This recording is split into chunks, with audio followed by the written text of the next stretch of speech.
ಅವರ ಜೊತೆಗೆ ಹೋಗಿ ಜಗಳ ಆಡಿ ಕುಸ್ತಿ ಆಡಿ ಅಂತ. ವೈಚಾರಿಕವಾಗಿ ನೀವು ಹೇಳ್ತಾ ಇರುವ ವಿಚಾರ ತಪ್ಪು. ಟೀಕಾಕೃತ್ಪಾದರ ವೃಂದಾವನ ಇಲ್ಲಿ ಇದ್ದದ್ದು 100% ಸತ್ಯ. ಇಷ್ಟನ್ನು ಹೇಳಿದರೆ ಸಾಕು, ಅದಕ್ಕೆ ಪ್ರಮಾಣಗಳನ್ನು ತೋರಿಸಿದರೆ ಸಾಕು. ವೈಚಾರಿಕವಾದಂತಹ ಮಟ್ಟದಲ್ಲಿ ಅದಕ್ಕೆ ಸ್ಪಷ್ಟ ಉತ್ತರಗಳನ್ನು ನೀಡಿ ಸರಿಯಾದ ತತ್ವವನ್ನು, ಸಿದ್ಧಾಂತವನ್ನು ಸ್ಥಾಪನೆ ಮಾಡಬೇಕಾದ ಜವಾಬ್ದಾರಿ ಕೇವಲ ಯತಿಗಳಿಗೆ, ವಿದ್ವಾಂಸರಿಗೆ ಮಾತ್ರ ಅಲ್ಲ, ಎಲ್ಲ ಭಕ್ತರಿಗೂ ಇದೆ. ಸತ್ಯವನ್ನು ತಿಳಿಯಿರಿ, ಸತ್ಯವನ್ನು ಹೇಳಿ, ಅದರಿಂದ ಟೀಕಾಕೃತ್ಪಾದರ ವಿಶೇಷ ಅನುಗ್ರಹವಾಗ್ತದೆ. ಪವಿತ್ರವಾದ ನಿಮ್ಮ ಮನೆಯಲ್ಲಿರತಕ್ಕಂತಹ ದೇವರ ಮನೆ ಇದೆ, ಅಥವಾ ನಿಮ್ಮದೇ ಆದಂತಹ ಒಂದು ದೇವಸ್ಥಾನ ಇದೆ, ನಿಮ್ಮ ಮನೆಯೇ ಇರಬಹುದು.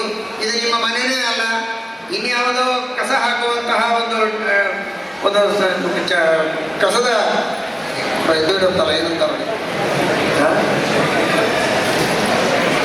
ತೊಟ್ಟಿ, ಕಸ ಹಾಕುವಂತಹ ತೊಟ್ಟಿ ಇದು ಅಂತ ಹೇಳಿದರೆ ಅವಶ್ಯವಾಗಿ ಬಹಳ ಸಂತೋಷ.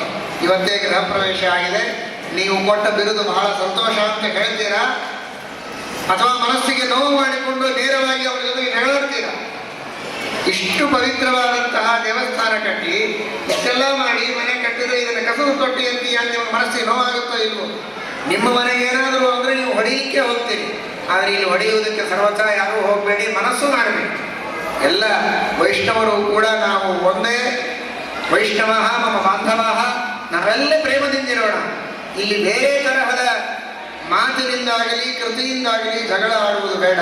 ಆದರೆ ನೀವು ಹೇಳ್ತಾ ಇರುವುದು ತಪ್ಪು, ಇದು ಸರ್ವಥಾ ಅಲ್ಲ, ಇದು ಟೀಕಾಕೃತ್ಪಾದರ ಪವಿತ್ರವಾದಂತಹ ವೃಂದಾವನ, ಇದೇ ಸತ್ಯವಾದದ್ದು ಅಂತನ್ನುವ ಸಿದ್ಧಾಂತವನ್ನು ಹೇಳಿ ಟೀಕಾಕೃತ್ಪಾದರ ಅನುಗ್ರಹಕ್ಕೆ ಪಾತ್ರರಾಗಬೇಕು.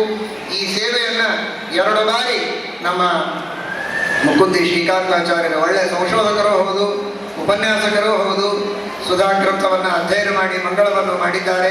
ವಿಶೇಷವಾಗಿ ಪಾಠ ಪ್ರವಚನಗಳನ್ನು ಮಾಡುವುದರ ಜೊತೆಗೆ ಶ್ರೀಮಠದ ಈ ನಾನಾ ವಿಧವಾದ ತತ್ವಗಳ ಬಗ್ಗೆ ಅನೇಕರು ಆಕ್ಷೇಪಗಳನ್ನು ಮಾಡಿದಾಗ, ಸಿದ್ಧಾಂತದ ಬಗ್ಗೆ ಏನೇ ಆಕ್ಷೇಪಗಳು ಬಂದರೂ ಕೂಡ ತಕ್ಷಣಕ್ಕೆ ಅದು ತಮ್ಮದೇ ಎಂದು ತಿಳಿದುಕೊಂಡು ಊಟ ನಿದ್ರೆ ಬಿಟ್ಟು ಅದಕ್ಕಾಗಿ ಪರಿಶ್ರಮ ಪಟ್ಟು ಎಲ್ಲ ಪ್ರಮಾಣಗಳನ್ನು ಹುಡುಕಿ ಅದಕ್ಕೆ ಪುಸ್ತಕವನ್ನು ಬರೆದು ಬಹಳ ದೊಡ್ಡ ಸೇವೆಯನ್ನು ಮಾಡಿದ್ದಾರೆ.